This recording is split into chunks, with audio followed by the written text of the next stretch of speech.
Welcome to Behind the Bar with Steve. This is episode 34. And St. Patrick's Day is right around the corner. It's coming up, March 17th, St. Patrick's Day. So, down here behind the bar with Steve, we're getting ready for that. We're getting ready for St. Patrick's Day. It's a great holiday. It's Irish tradition. It's Irish heritage. The big Irish holiday. If you're Irish, you're probably celebrating. If you're part Irish, you're celebrating. If you're not Irish, you know what they say. Everyone's Irish on St. Paddy's Day. Everyone's Irish on St. Paddy's Day.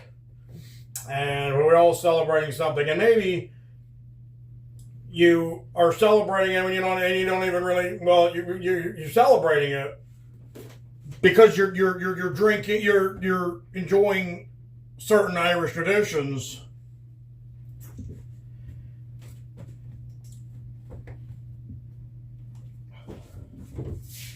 And for me, celebrating St. Patrick's Day is about tradition, Irish tradition.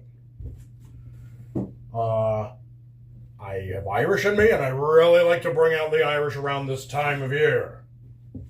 I like to bring it out. I like to enjoy Irish entertainment. I like Irish music, Irish films, TV shows, and like a lot of Irish people and people that celebrate St. Patrick's Day and enjoy St. Patrick's Day. We like to do a bit of drinking. And we even have a lot of great booze and brews that comes right out of Ireland. Some of the best in the world comes from Ireland. You got your Guinness, you got your Jameson, you got your Baileys. You got a lot of great Irish whiskey from out of there. And other great brews too. Like there was one called Kilkenny, and Kilkenny, if you see it, I never see it anywhere. You're really going to scour it out. You really got to look for it. But if they have it in a bar or a pub or something near you, jump on the Kilkenny. Kilkenny's. It's like Kilkenny's, but it's like Kilkenny's. That's a good one. It's like a Guinness. So it comes out in a nitro tap. It comes out of a nitro tap, but it's more of an amber beer, and it's such a nice tasting mellow beer. But a great beer from Ireland is Guinness. Absolutely, Guinness is world renowned stuff. It is the epitome of beer. It's very recognizable. If you don't know what Guinness is, maybe you gotta get out more. Just kidding. If you're a drinker and you know about some beers, you're gonna know about Guinness. It's very unique. And on today's episode, and maybe if you and we're going to get into some other episodes as well, where we're staying on the same topic. It's all about Guinness. So, and I have a perfect segment for something like a brand like Guinness. You know, a company like Guinness. And it's called Behind the Booze. Behind the Booze. That's the segment where we look at history, legacy, tell stories about a particular brand. And review the good stuff. Talk about the good stuff. The booze, the brews. Now, since this is not really a booze more refers to hard liquor, we're going to call the segment Behind the Brew. Behind the Brew, and it's Guinness. Guinness. It's a big one. Let's go. Behind the Brew. Guinness. Yeah, so Guinness has a lot of history. Huge family legacy. Huge family legacy. A legacy and history so pivotal, so important. Netflix actually made a show about it. And it's called House of Guinness. Now, we have to realize that House of Guinness is a show where it is heavily dramatized. It is mostly a work of fiction. It is purely it's mostly for the purpose of storytelling and stuff like that. But they are based on real people along the Guinness generations, and it's diving into a certain period of time for the Guinness brand, the Guinness family. But it is heavily fictionalized, dramatized. But the actual Guinness story itself is also very fascinating, very interesting stuff. That's why they chose the Guinness family, the Guinness, as a base for telling these stories. And so we can really get into history and legacy when it comes to the brews. But what we're going to be doing, and I'm breaking this thing down into parts. There's a lot going on. And I'm going to be using multiple episodes, but keeping it with the same segment. Keeping it with the Guinness topic.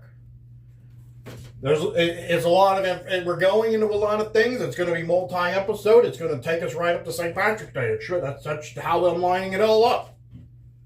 And we'll get into it. So we're going to introduce everything, and then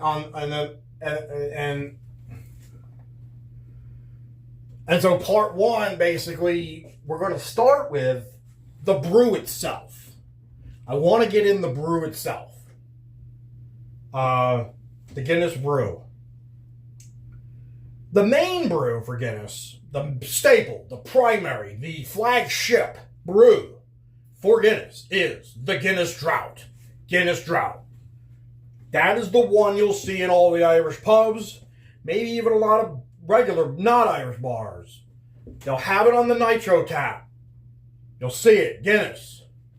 Nitro tap. It gives it that nice creamy head. They use nitro. We're gonna get it. We're gonna get into how all this stuff and how it pours and how it's made. And that's where we're gonna get anyway. And then so part one, we're doing the drink, Guinness Draught, the drink.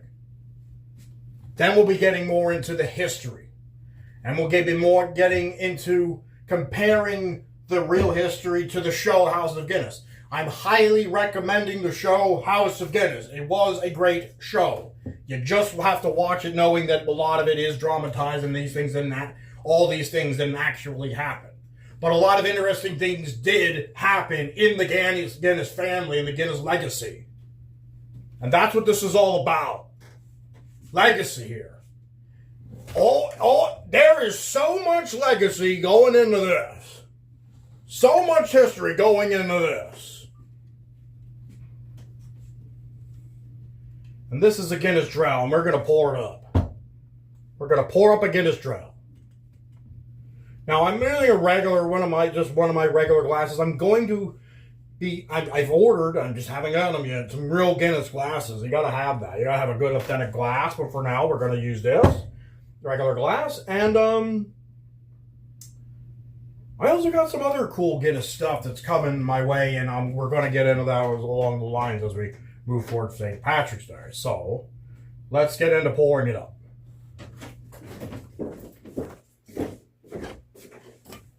So what they say to do, what we try to do, is we're pouring, giving it a nice slow angled pour, but only for about 3/4. Now, this is 16 ounces and this is 16 ounces. This is going to pour up almost perfectly. 3/4 of the pour. Of a nice steady pour.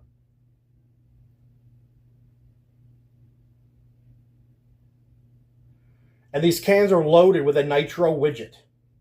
It's doing the work, it's doing a lot of the work that the nitro tap would do when you actually have it on draft, have it from the keg. But we're using the can, so we're doing a nice slow pour. You already see the head. we're going to add to that. We want a nice 1-inch head. So that's about 3/4. That's a little more than 3/4. And then we're pouring like this. And you got your head there. It's not going to be as good or perfect as when you pour it from the actual keg. I'm telling you, the keg nitro tap system is the best way to drink a Guinness. No doubt about it.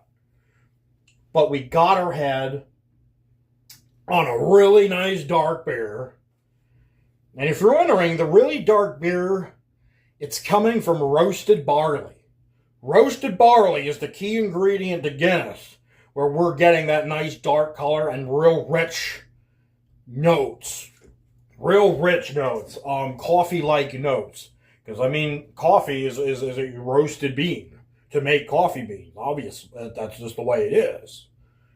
And that's kind of the idea behind the Guinness, behind what they've done in the past, and obviously continuing on today. It's that roasted barley, roasting some barley and having that in there.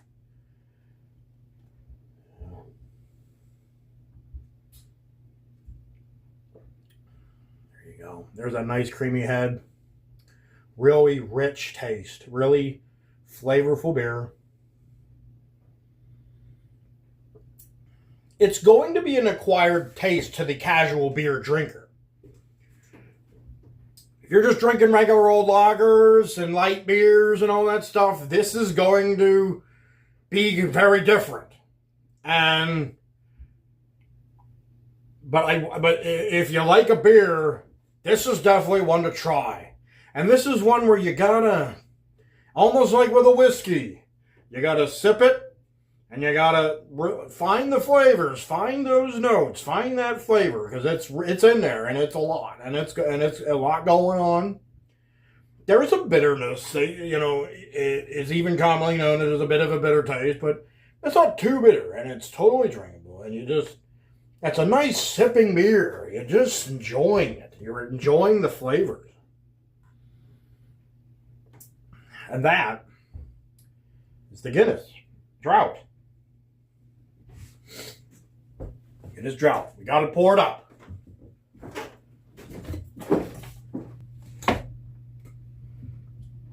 Finish off the little rest of that's in there. So yeah, this is part 1 about Guinness. And so part 1, we're talking about the brew itself for Guinness Drought. And we may even get into there's this other one. There's another big Guinness beer that they make, and it's called the Extra Stout. And the importance of this one, this is Extra Stout. This is Extra Stout. So this is like the secondary. Like Guinness Drought is the absolute primary. This is like their secondary one offering. And what I like, the idea behind that one is that's like 18th century. This is going back. This is the true Guinness from the past that the Guinness family was drinking. And yes, throughout this episode, I may dive into an Irish accent. I love the Irish accent. Sometimes I really like to bring it out. Not in any type of mockatory way. I love the Irish accent. I love talking like it. At the bar and at the pub. All right. So you got the Guinness Extra Stout. And the Guinness Extra Stout is more like the port. Guinness started as a porter, a dark porter. All porters are dark beers, but it's a porter, and using the roasted barley method, using roasted barley and all that. All that stuff is from the deep past of Guinness, but the Extra Stout is going to be more of an offering similar to early 19th and early 20th century Guinness beer. How it was back then. It's not nitro tapped and all that. It's just a regular carbonated beer. There's a difference. And we're going to get into that. I may have a moment of pausing behind the brew segment and go into verses where we're going to compare the two head to head. But So I also have the Guinness Extra Stout. We want to talk about that eventually moving forward. But we're primarily right now, we're going to talk about the Guinness Drought. The Guinness Drought. Because this is their staple. And it started to be more like this with the nitro tap, with the cream head, all that stuff. Actually in like more like earlier, more modern, like 1959. And then all prior to that, there's more of the old school way of doing the Guinness, and that's what the Extra Stout is more like. So we're doing Guinness Drought right now. So for the Guinness Drought, the primary ingredients is water, barley, hops, and a specially made for Guinness, their own creation, Guinness yeast. Their very own specifically created and made Guinness yeast. It's a proprietary strain maintained for generations, central to the beer's fermentation profile. And then the key ingredient to make this, to make the Guinness, what is Guinness, is the roasted barley. A portion of the barley is roasted, giving Guinness its signature deep color and coffee chocolate notes. Which, yes, Guinness does have definitely some coffee, maybe some chocolate notes. It doesn't, and people, there's a misconception that Guinness is chocolate brewed into it. There's not chocolate brewed into it. It is just roasted barley and hops. There's no chocolate brewed into it. That's just a note. That's just a tasting profile note. So that's your ingredients for making the good stuff, making the Guinness Drought. So how's Guinness brewed? You're using malting. Barley is soaked and germinated to activate enzymes, forming the base for flavor and fermentable sugars. And we got the roasting. A portion of the barley is roasted at high temperatures. And yes, back in the day, and you'll see this in House of Guinness, in the brew house, there's all this fire and stuff, all these fire imagery. That's the roasting of barley. They're fire roasting the barley and stuff. And they're used also, it's industrial time. It's the early industrial time. All that fire, it's to run the machines and stuff. They're on electricity. But yes, and roasting that barley, creating the stout's iconic dark color and rich flavor. Then is the mashing. The malted and roasted barley is mixed with hot water to extract the sugars, producing a sweet liquid called wort. And boiling with the hops. The wort is boiled and hops are added for bitterness, balance, and aroma. Fermentation. Guinness proprietary yeast converts sugars and alcohol and CO, shaping the beer's flavor profile. And then its maturation. The beer rests to develop smoothness and complexity. Guinness emphasizes long, refined brewing methods perfected over centuries. Now what, and then this is important. What's making Guinness so unique? A lot. A lot is making this unique. It's a very unique beer. It's different from everything else. It stands out. You see it poured up, placed down at the bar, and it's like, oh my, what a dark beer. The dark beer with the creamy head.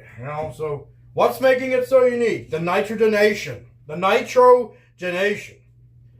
Guinness Drought uses a blend of nitrogen and CO2, creating its famously creamy head and smooth mouthfeel, which it does have. The roasted barley. Few beers use it at this scale, giving Guinness its signature flavor. Guinness is using the roasted barley. It's very important. It's what makes Guinness Guinness, and they use it more than anything else. There are other beers that use roasted barley, but not as much as Guinness. Guinness is like their staple. That's their thing. Consistency and craft. The brewery highlights centuries of refinement and innovation, including work with Irish barley farmers and regenerative agriculture. Okay, so then the important thing behind Guinness is culture. We're talking about a beer that's been being made for centuries, and a century's worth of work from the Guinness family, and they're all about their culture, their Dublin heritage, all that. Their brewing process itself is deeply tied to Dublin heritage. and to the St. James Gate Brewery. That's their home. The main plant, the one that's been there for centuries, is the St. James Gate Brewery. We're going to be talking about the St. James Gate Brewery and its history and the history part of everything, behind the family and everything. Where the brand has been innovating for over 260 years. The brewing tradition is considered both a craft and a cultural symbol. What that means is it's important to have your culture and your heritage and stick to your high standards behind this craft. It's high standards that go into this craft. You have to make the best. It has to be the best. Guinness has always been a company that's hell-bent on being the absolute best, and at times it is the highest rated beer in the world, the highest imported beer in the world, and it was huge. There were times when Guinness was the absolute epitome of beer. It still is. It still really is. The creamy head, that's using the 2-part pour. It differs from Guinness Drought to Extra Stout because of how it's brewed, carbonated, and served. Each element comes from a specific technical choice of the brewing and dispensing process. It gets its creamy head from nitrogen, not just carbonation. Guinness uses a 75% nitrogen, 25% CO2 gas blend, often called beer gas. Nitrogen forms much smaller bubbles than CO2, creating a dense, velvety head instead of large, prickly carbonation bubbles. It's giving like a smoothness and creaminess to something that's so rich and bold. And that's essential to the smooth mouthfeel and the cascading effect when poured.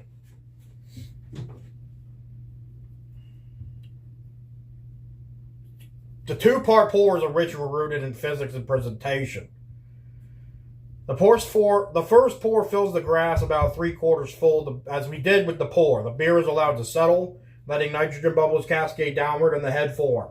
The second pour tops off the pint, creating the iconic domed head without overflowing. We did the 2-part pour. I showed you that in the beginning. The method ensures the right balance of liquid and foam and is considered part of the art of a proper Guinness pour. A proper pour. Proper pour. Nitro beers, in general, require more patience and technique because of how nitrogen behaves. All right. Cool. So I did a lot of notes on this stuff. I had to make sure I did a lot of research and we get a lot of the facts and all of that stuff. A lot of fact-based stuff. So I definitely have been taking a lot of notes and stuff. So now what we want to do, what I want to do, is get into a segment, a pause of the segment behind the brew, and get into verses. It's literally just this very simple verses. It's literally just the Guinness Drought versus the Guinness Extra Stout. The Guinness Extra Stout, like I'm saying, is more like the Guinness of old century freaking Guinness, like the goods, like the real authentic is the good word to say it, stuff.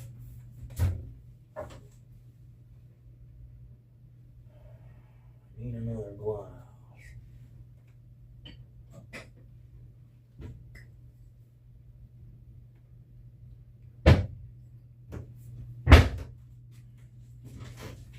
All right, so like a proper Irish fight, we're gonna compare the Guinness Drought to the Guinness Extra Stout, the Guinness of new and possibly the Guinness of old. Let's get into it. Let's pour up the Guinness Drought, the Extra Stout.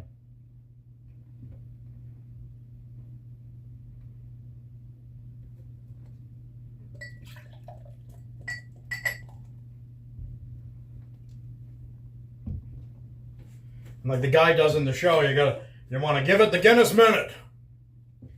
The Guinness minute. The Guinness minute. He pours it about halfway, lets it settle for about a minute, and then pours the rest. We'll give it the minute. Now pouring it the rest of the way. I think I poured it too aggressively. I should have done more of a slow pour. I didn't realize it would give me that type of head. Not as creamy. You can tell the difference. So let's look at the two. Now we're doing a comparison. This is versus. The first we're looking at the two. You still got the creamy head there on the drought. That's this one. This is the extra stout. Not as creamy. It's not supposed to be. It's not meant to be that way. The extra stout is meant to be the Guinness of old. And the Guinness of old did not have the creamy head. It was more like this. So, I'll drink, and then the drinking, to compare the two.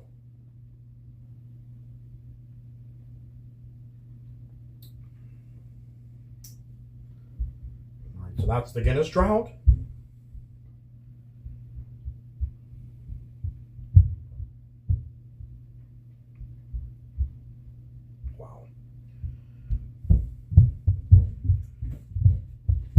So right off the rip, what we're getting is an absolute difference of texture. The drought, as it's supposed to be, have a real creaminess, a real creamy texture. And then the other one is more abrasive, like a more carbonated beer. And that's exactly what it's supposed to be. That's the difference. That's the key difference. And then in the flavor itself, there's a difference. And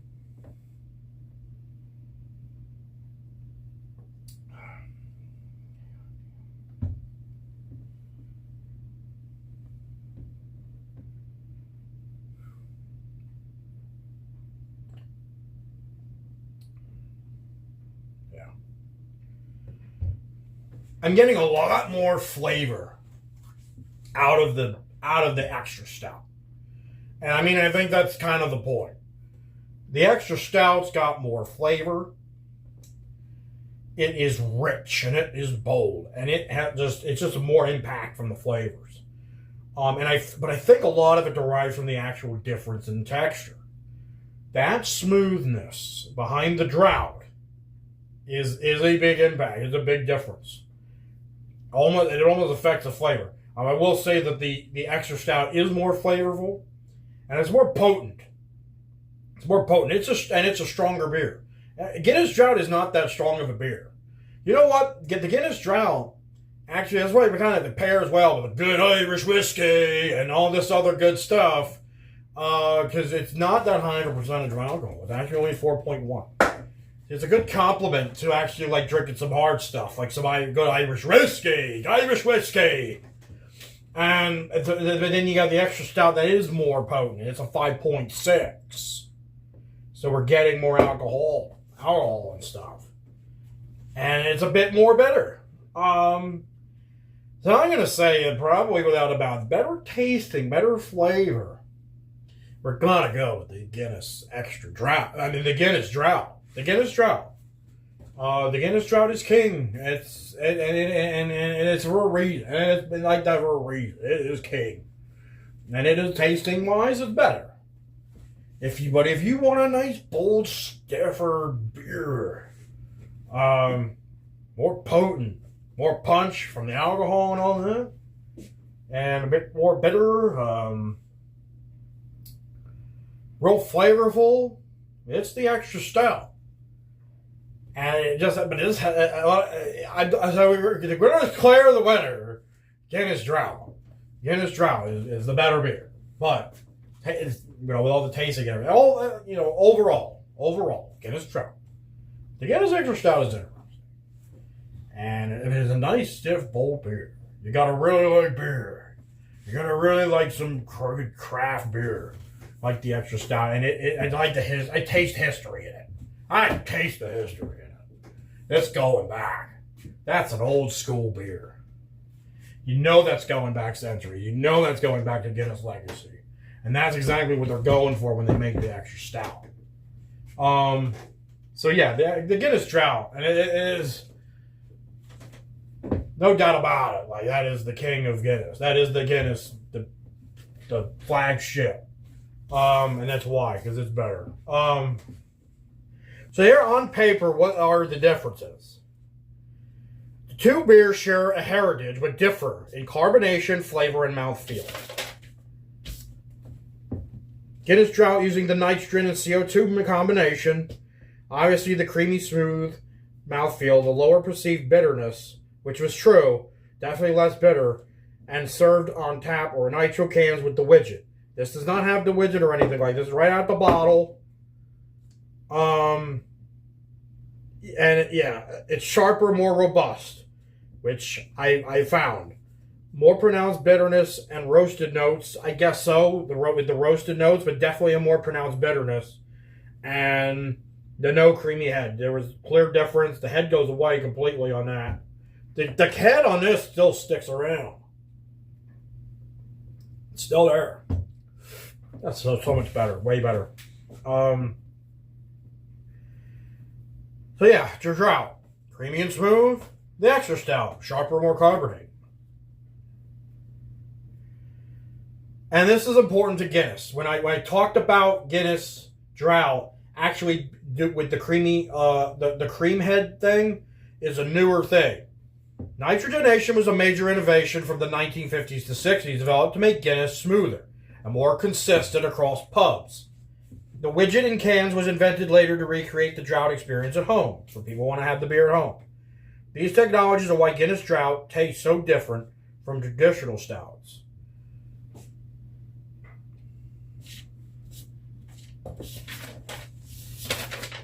So we're probably going to wrap up the first episode for Guinness. We did the Behind the Brew, Guinness drought, and some extra stout stuff too, but mostly Guinness drought, right? And then we compared the two with our segment Versus, and found the Guinness drought was in fact better. It's just the texture, the taste, it's way more on point. The extra stout, and like I said, there is a purpose to it. There is a purpose to buying it and drinking. You're getting a good traditional taste of Guinness, the Guinness of old, and it was a bit more robust and a bit more bitter, and the more barley notes and all that. So that's what we did. Now for the next episode, we're going to dive into the history of Guinness. A real look at the Guinness history, family, and legacy. There's a lot of legacy there, and we're going to get into that in the next episode. But that is today's episode. Have a good one!